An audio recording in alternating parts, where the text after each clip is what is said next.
tem logo depois o Fluminense, que perdeu hoje sua invencibilidade de 13 jogos no campeonato. Então, que Fluminense vai chegar com um confronto também pesado na Copa do Brasil. Não vamos esquecer que o Fluminense não está classificado e agora contra o Fortaleza, já num ambiente diferente, depois de perder essa invencibilidade, um jogo muito abaixo do Fluminense, manteve posse de bola, a identidade de tentar sair jogando, mas nada funcionou. A marcação do Fluminense não encaixou, muito menos o jogo de posse, o jogo de tentar dominar o adversário. E no segundo tempo ali, um show de horrores, né? Entrou o Felipe Melo para tentar qualificar a saída de bola. Hoje, a qualidade de passe do Felipe Melo já não compensa a lentidão que ele tem na defesa, e principalmente para jogar como zagueiro, exposto com o Fluminense jogando no contra-ataque. É um Felipe Melo com 39 anos e com contrato até o fim do ano que vem. Então, é preciso pensar como o Diniz e até mesmo o Fluminense vai gerir o Felipe Melo daqui para frente num estágio em que ele não casa com o estilo de jogo do treinador. Terceiro gol do Internacional, inclusive, começa com o erro do Felipe Melo. Depena vai e consegue fazer o terceiro gol do Colorado. E o que é bipolar esse time colorado, hein, Eugênio? Eu acho que diz um pouco sobre as características do time.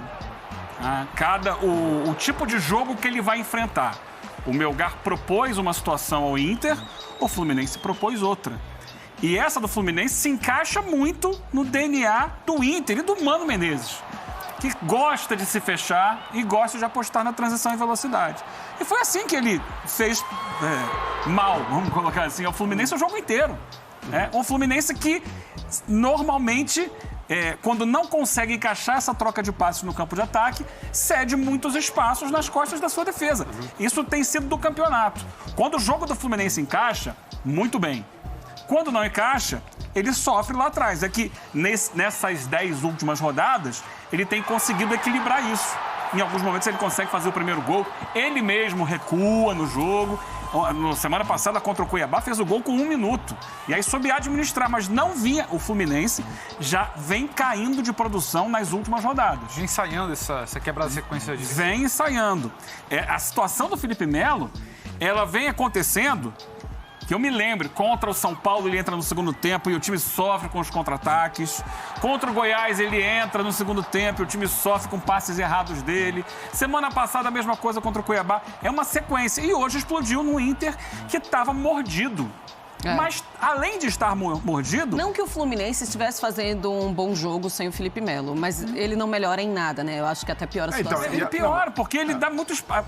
O Briga colocou, a velocidade dele é impressionante. Como ele não consegue acompanhar. E até para ser justo, como a Marcela ressaltou, não dá para colocar só na conta do Felipe Melo essa derrota de 3-0. Mas dentro do contexto, a presença dele como último homem de defesa é inadmissível. É um erro que vem se repetindo.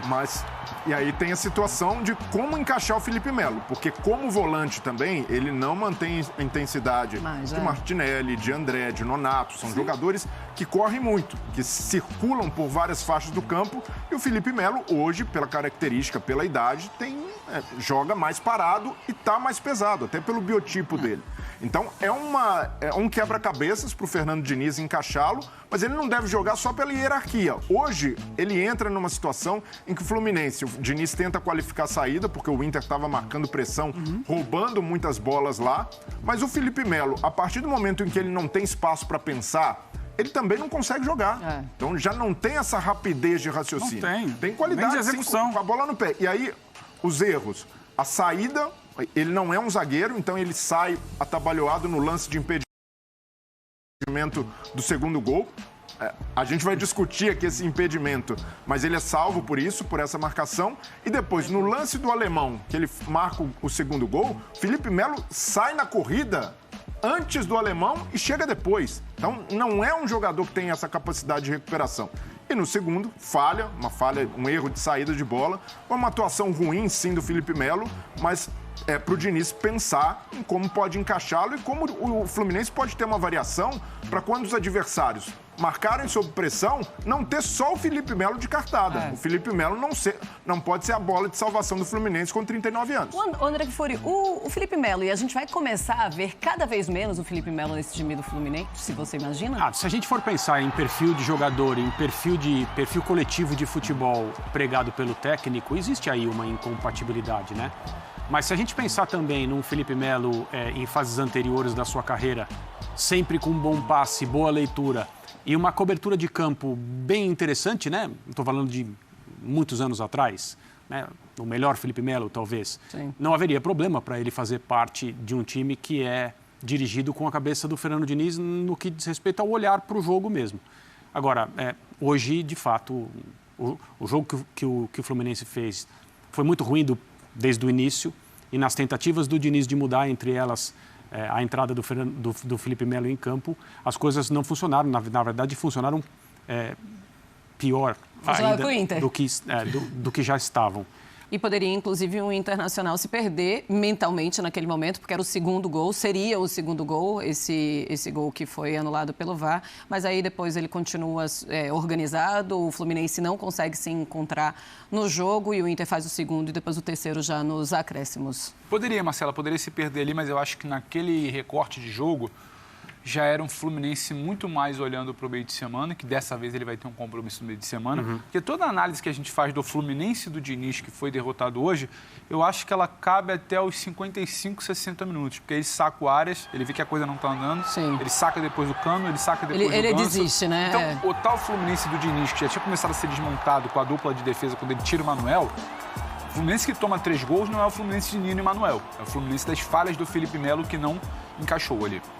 Aí ele tira o Arias, ele já não tinha o Manuel, sua base. Ele tira o Arias, ele tira o Ganso, ele tira o Cano. Então, a estrutura, o que é o Fluminense do Diniz, ele já vinha sendo ali desmantelado, muito olhando para um confronto que não está resolvido de Copa do Brasil. Então, acho que estava muito mais para o Fluminense não se encontrar do que para o Inter. E eu acho que a análise, quando a gente fala, nossa, o Diniz perdeu, a gente já comentou até, já vinha se ensaiando esse tropeço. Em algum momento a gente sabia que o time ia perder, porque ninguém ganha 40 jogos no Brasil, ninguém ganha 15 jogos, 20 jogos, 10 jogos já é uma marca muito relevante. A derrota de hoje não diminui o trabalho do Diniz. Só que eu acho que quando o Diniz sentiu que ele teve um primeiro tempo, como detalhou bem o André, que ele foi travado pelo Mano, espaçado. O Fluminense ele caminha quase que é um bloco que começa lá atrás e ele vai caminhando junto até o setor ofensivo. Não é que raramente é uma bola esticada. Essa construção próxima é quase um bloco. Ele gira para um lado junto, ele gira para o outro lado, é um bloco. Os blocos do Fluminense vão avançando. E só funciona quando esse bloco, ao perder a bola, recupera ali. Sim, e não aconteceu também. Não aconteceu. Foi isso que matou o Fluminense hoje. Ele perdia, não recuperava, e o Inter, em velocidade, esse Fluminense que não funciona, essa tentativa do Diniz que não funciona, quando ele saca o Arias, para mim, ele começa a indicar que ele está olhando para o meio de semana. Então, acho que cabe também, porque não é um terra arrasada. A partir de agora, ladeira abaixo, porque o time já estava cansando, não encaixa. Mas acho que é um Fluminense que tem que olhar, sim, para outras situações. Preocupa porque ele teve semana cheia para trabalhar e não conseguiu se desvencilhar de um plano do Mano que, vamos combinar, não era algo tão mirabolante assim. Ele consegue ali, era um 4-3-3, depois atacando pelos lados, travar um Fluminense que não teve poder de reação. Eu acho que passa muito mais por isso essa derrota desse Fluminense. Não é uma derrota do Diniz, o Diniz agora acabou. Porque tem muita gente que torce pro Diniz se dar mal. A verdade é essa. O Diniz, quando ele traz algo novo, fica todo mundo 4 vitórias seguidas, 5 vitórias seguidas, 6, 10.